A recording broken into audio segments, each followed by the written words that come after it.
this episode of History Hunters. We're in Modesto, California, specifically a place called 5 Points, where there's a statue here created in memory of American Graffiti and George Lucas, who was probably Modesto's favorite son and most famous resident. He attended school here. He had a tragic accident here that changed the course of his life that actually led him into movie making, and we're going to tell you all about that on this episode of History Hunters.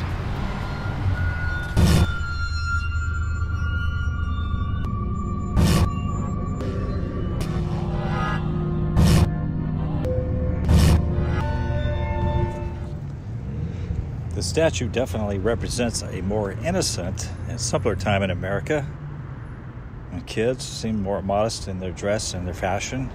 Even the cars seemed simpler in their design and how you could work on them a lot easier.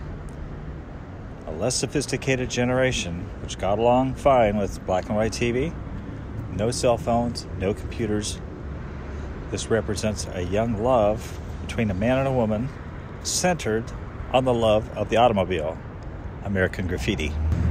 This plaza is located in the heart of Modesto, and down here is McHenry Avenue, where kids in the 70s and 1980s went cruising. And over here is J Street, which goes into downtown, where George Lucas and his generation went cruising back in their high school days, like you see in American Graffiti. Now, this is not George Lucas, but it's designed to commemorate American Graffiti, the movie, and a tribute to Lucas, who grew up in this town. George Lucas put Modesto on the map. You might be curious to know that George Lucas wanted to film his movie here in Modesto, but they used Petaluma instead. The reason being that between the time that he had left Modesto to go to college and by the time he was filming American Graffiti in the summer of '72, Modesto had tore down a lot of its downtown buildings, thus ruining the effect that Lucas wanted.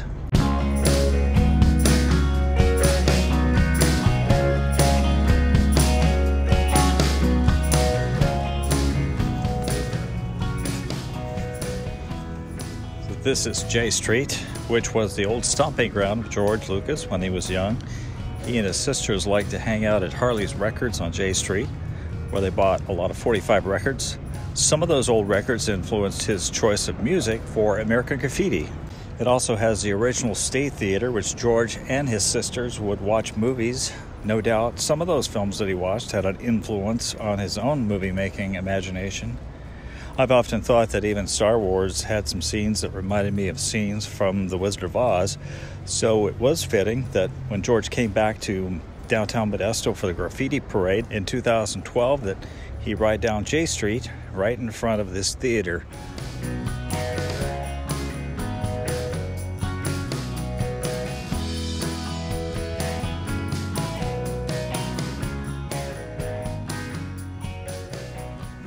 So here it is, 530 Ramona, the house that George Lucas grew up in. It was built in 1939.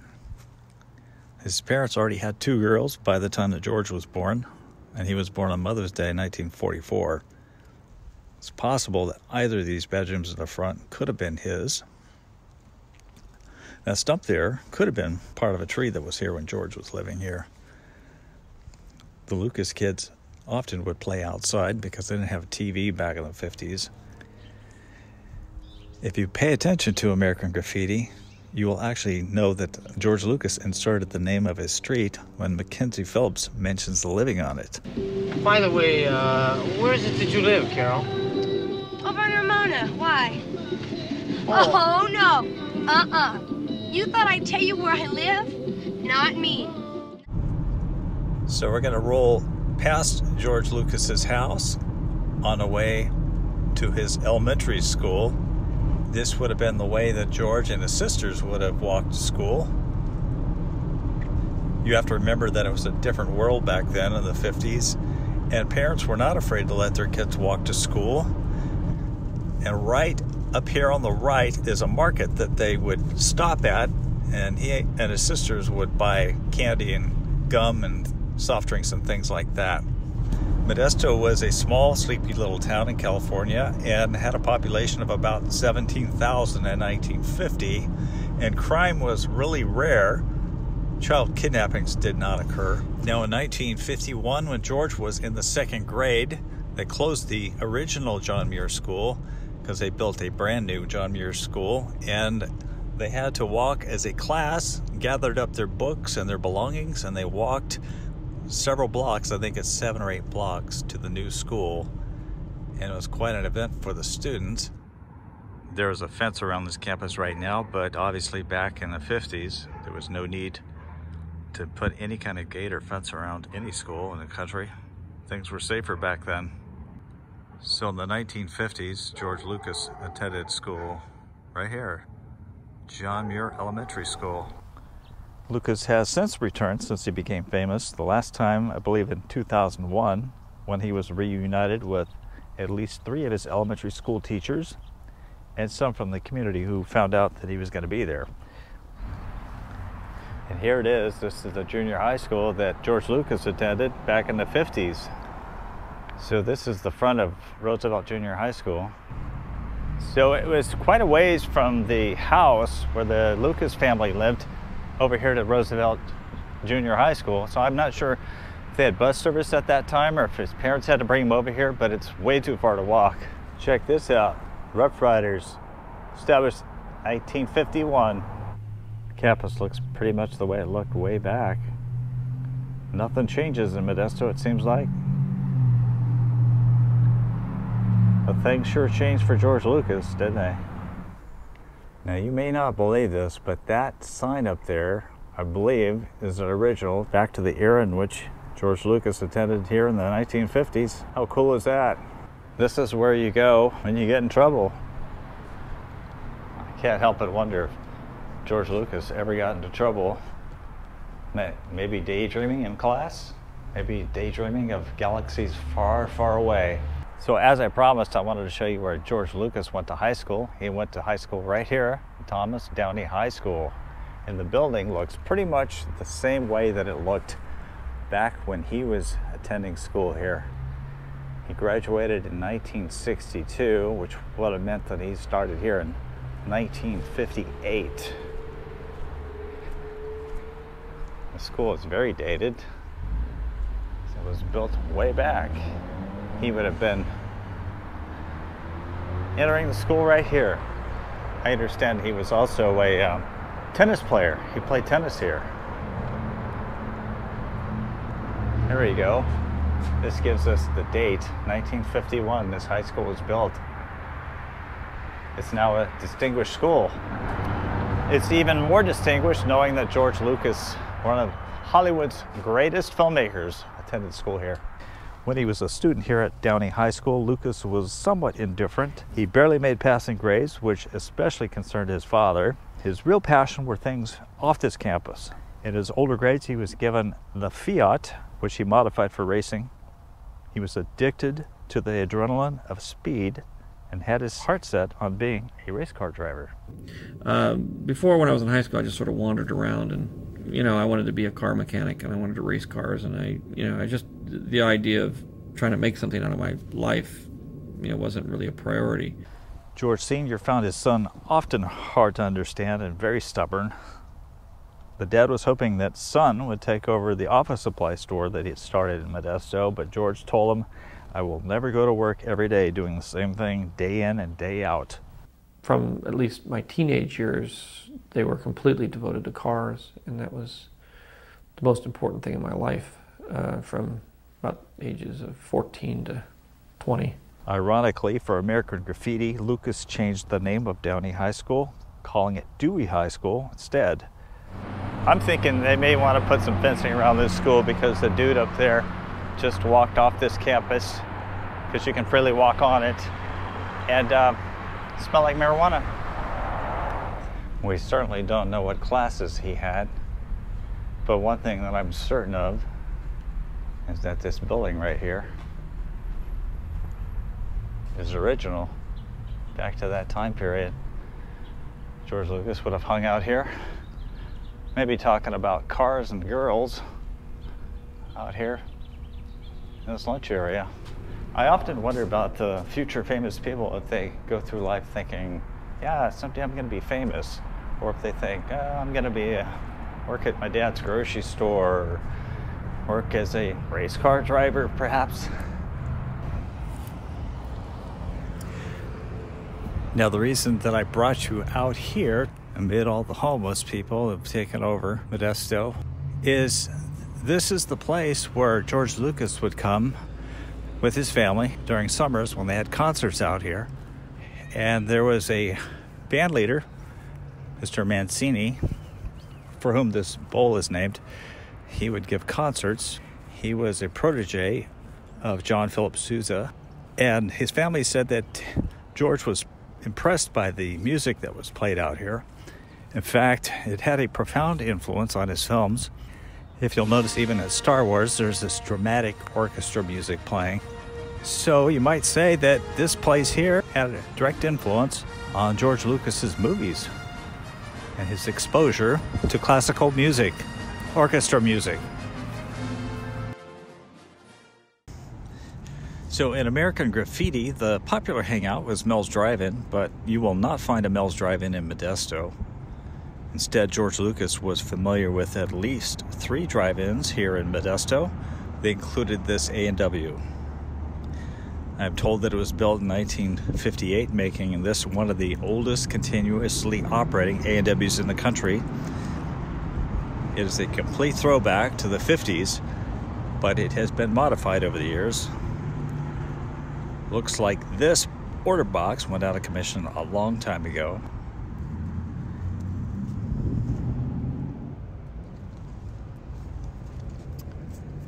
The other drive-ins were the Scenic Drive-In, which he went to as a youth. We're going to visit that place. And the other place that he liked to go to was Burgess Drive-In in downtown Modesto.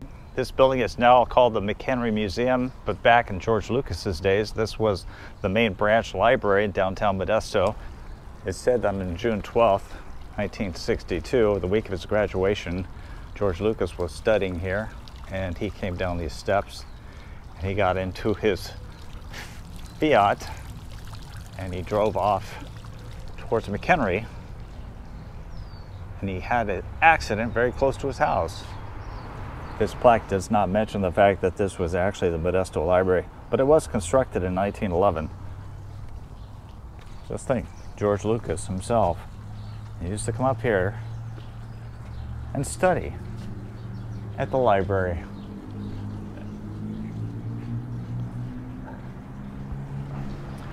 As maybe you've heard me say before, if walls could talk, boy, the stories that this place could tell. George Lucas would have come down these steps, probably right over in this area. He would have climbed in his Fiat. He'd take that trip out to his parents' house on Sylvan Road they had moved to. They moved out of the city of Modesto into the country prior to his graduation from high school. Little did he know that he would be facing some severe pain in an auto accident. George Lucas is not one for publicity. In fact, he shies away from it, but he does come back to Modesto from time to time. He does have sisters who live here, and when he does come here, he doesn't really like to be interviewed at all. But there's one time that the Modesto Bee took a picture of him watching a parade on this street right here. This is I Street. So when George was little, him and his sisters liked to come down to the children's library, which was in the basement right down here. George was into stories, he was into books, and they would come down here quite a bit and use this staircase entrance right here.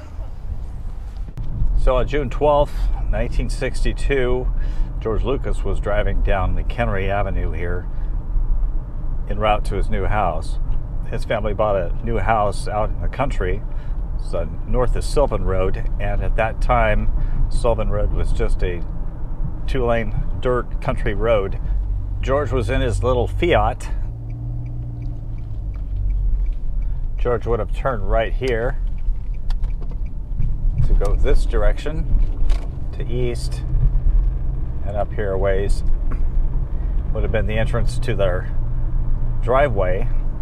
Their house is set back from the road quite a ways. I was surprised when I found out where the house was actually located, how far off this road it is.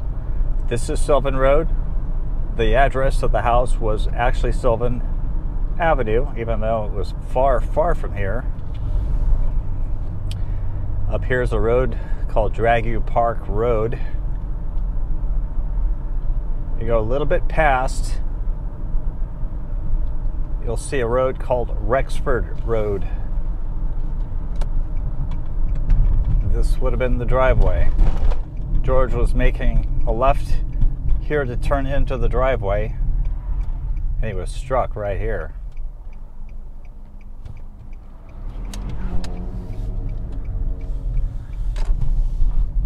I'll give you an indication of how far back it is. The house is still here, actually.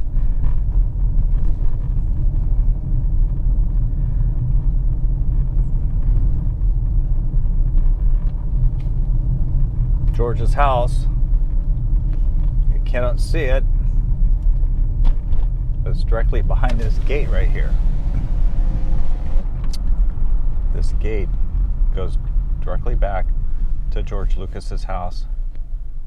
The only way you can see it is by drone.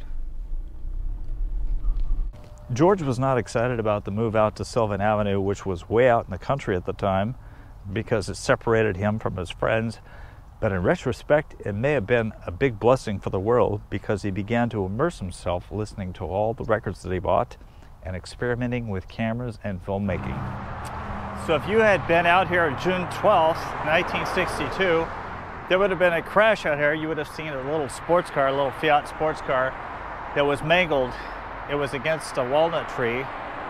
He had fractured a couple of bones and his lungs were hemorrhaging from all the rib damage that he sustained.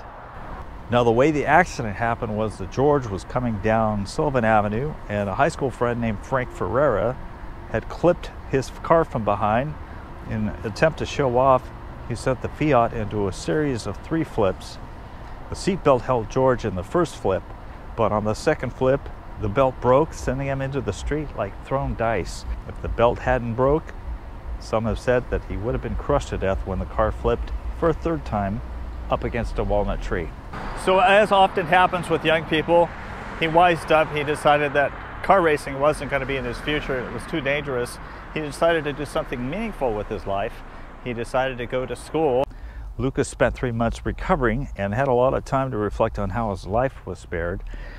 Lucas decided that he wanted to go to art school, but his parents would not support his decision, so he studied at Modesto Junior College instead, social studies. He began making 8mm films photographing car races, which was his passion. He became friends with cinematographer Haskell Wexler, who helped him enter the film program at the University of Southern California. And that's where he learned to become this great director and film producer. Now, interestingly, his father, who was a Modesto businessman, he's now passed away, he told his son, "You will never make it in film." Can you believe that? This is the old hospital, the Modesto City Hospital, where George Lucas was brought right after his accident. He had punctured lungs, broken ribs, hemorrhaging inside. They saved his life right here at this hospital. I'm here in this beautiful cemetery. It's Lakewood Memorial Park outside of Modesto, California. Here in the Evergreen Garden section.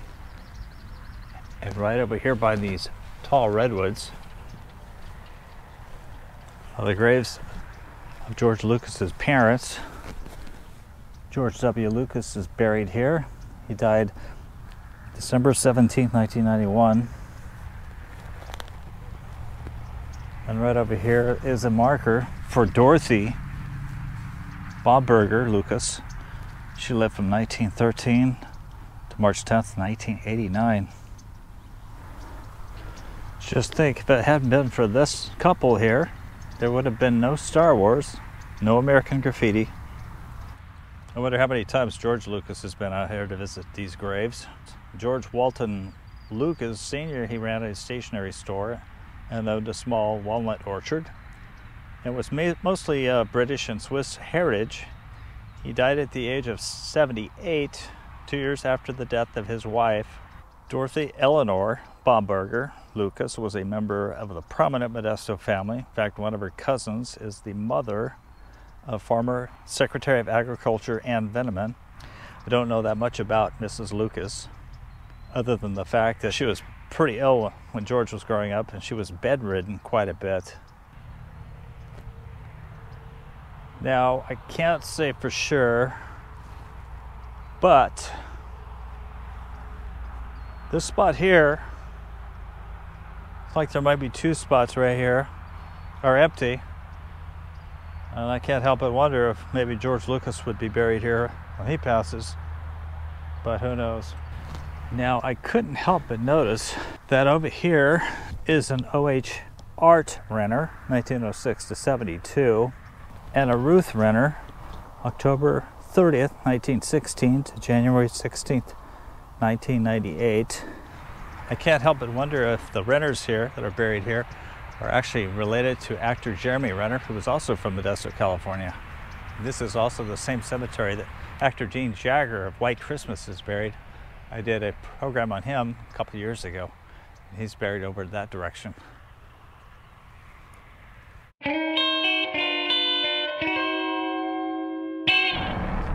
You might say that I'm at ground zero for American Graffiti, because right here was Burgess Drive-In. It was the place that George Lucas and his friends liked to hang out after school.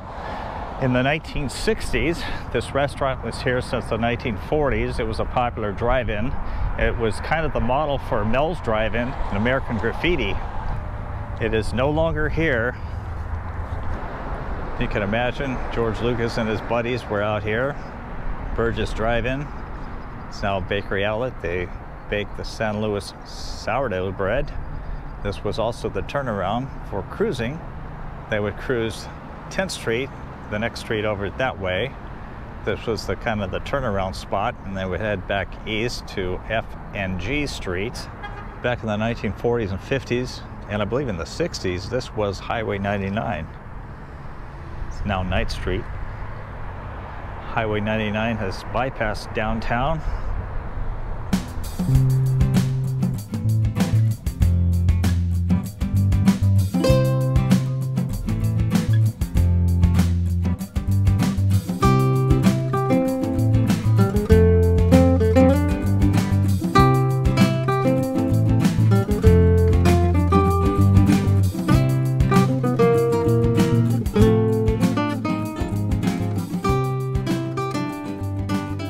So I'm on 10th Street. This was one of the places where George Lucas would cruise on a Friday and Saturday night.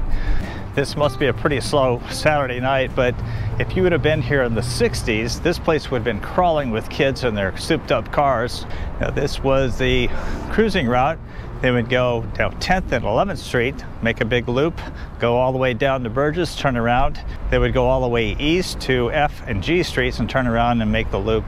And of course, you know what they do during cruising, right? You just try to pick up girls and show off your car. That's all American Graffiti is all about, right? Some of these buildings were around back then, but a lot of them weren't, including this building here, the Merrill Lynch building. He would not have seen this building. It's now the Gallo Center for the Arts. It's a new building. It's been built since he was cruising here. So this is part of the cruising route that George Lucas took. This is 10th Street. It's been redeveloped. This is now 10th Street Plaza. It looks vastly different than it did back in the 1950s and 1960s. Now, where once was the Strand Theater is now the Brendan Theater. George Lucas and his sisters used to watch movies down here as well at the Strand Theater. Right over here you'll see that they've got a Star Walk of Fame, Legend of the Cruise, Dennis Wilson. Paul LeMat, of course, was one of the stars of American Graffiti. Strangely, there appears to be a light shining on it.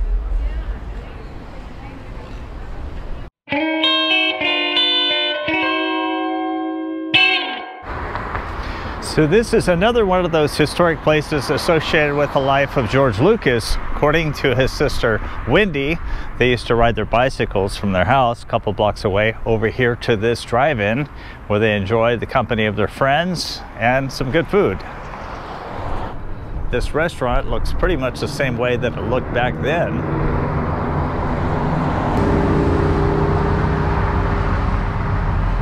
Try one of our old-fashioned milkshakes.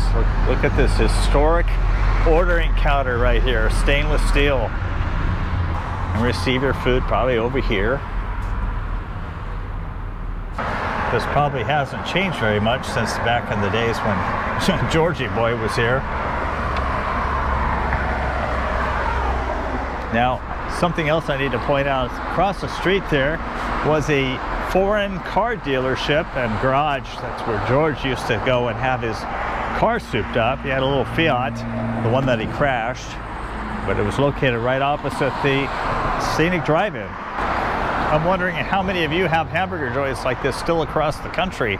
I'm sure most of you do. One of the more popular restaurants in Modesto is the Velvet Grill, which Sarah and I regularly enjoy and consider our favorite. One of our favorite waitresses is Shannon, who has an amazing personality to make anyone feel at home. Shared with us that about 10 years ago, she waited on George Lucas when he came in alone to get a bite to eat. She was especially impressed with how white his tennis shoes were. Thanks for the story, Shannon. Now, the reason that I came out here to this Golden One Credit Union on McHenry Avenue is because this was once Briggsboro Theater. This is also the same theater that George Lucas and his wife Marcia came to a November 21st, 1973 champagne reception for the showing of American Graffiti. He has a different wife now. Her name is Melody. She is 25 years younger than he is. This theater first opened up in 1967. In fact, I remember seeing Forrest Gump here in 1993, but I think it was in a theater over here because they expanded the screens. When it closed, it became a Safeway grocery store. I have a personal connection to this building because I remember seeing Star Wars here when it first came out in 1977. I was 16 at the time and I was completely blown away by it, and I had to see it again days later, and then a third time. Gold 5 to red leader. Lost Kyrie, lost touch. I copy. For a city of 212,000 residents, Modesto is often overlooked nationally because it's in a large state where the largest cities are in the millions. If Modesto were located in any other smaller state, it would command more attention, such as Reno in Nevada or Scottsdale, Arizona, which are both sized about the same. But life does have its compensations, and Modesto emerged from the shadows when the spotlight began shining on one of its native sons. Modesto produced George Lucas, and George Lucas produced American Graffiti, Star Wars, and Indiana Jones. Other celebrities were birthed in Modesto, notably Olympic swimmer Mark Spitz, actor Jeremy Renner, and Harve Presnell, who appeared in Paint Your Wagon and Saving Private Ryan. But 100 years from now, Modesto will continue to relish in its brand as the all-American town that raised George Walton Lucas Jr. So from downtown Modesto on 11th Street, on the historic cruising route of George Lucas, I want to thank you for joining us on this episode of History Hunters. We always appreciate a comment and a like, and please subscribe to our channel as well.